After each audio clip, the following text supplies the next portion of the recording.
Saat ini saya berada di pinggir jalan akses dari Indralaya ke Pemulutan Barat dan juga tepat di bawah jalan tol Palembang Indralaya. Baik Tribuners, saat ini di lokasi di titik ini merupakan daerah rawan begal, di mana sejumlah tindak kejahatan, perampasan barang berharga dan juga sepeda motor terjadi di sini. Salah satu yang terbaru kemarin kejadiannya adalah menimpa seorang staf Kejari Ogan Ilir yang pulang kerja dan dibegal oleh 2 orang di lokasi ini. Menurut staf berinisial LA tersebut, dia pulang dari arah Indralaya Utara menuju ke Pemulutan Barat.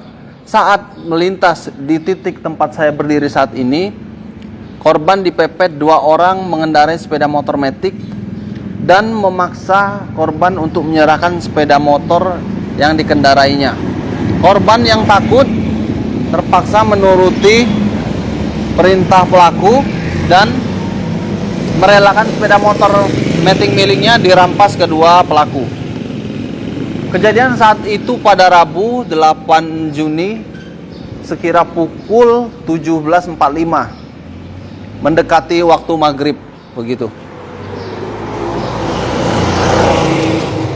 Menurut keterangan korban ini, pelaku tidak menggunakan senjata tajam, senjata api, dan baik senjata api maupun baik senjata tajam maupun senjata api. Namun karena kedua pelaku ini mengancam akan menganiaya korban, terpaksa korban menyerahkan sepeda motor miliknya. Setelah peristiwa tersebut, korban sempat melapor ke Polsek Indralaya karena mengira lokasi pembegalan ini terjadi di Indralaya. Namun setelah dijelaskan bahwa lokasi ini berada di wilayah hukum Polsek Pemulutan. Jadi diarahkan ke Polsek Pemulutan. Namun karena jarak yang cukup jauh ke Polsek Pemulutan, korban memutuskan melapor ke Polres Ogan Ilir untuk menindaklanjuti laporan pembegalan ini.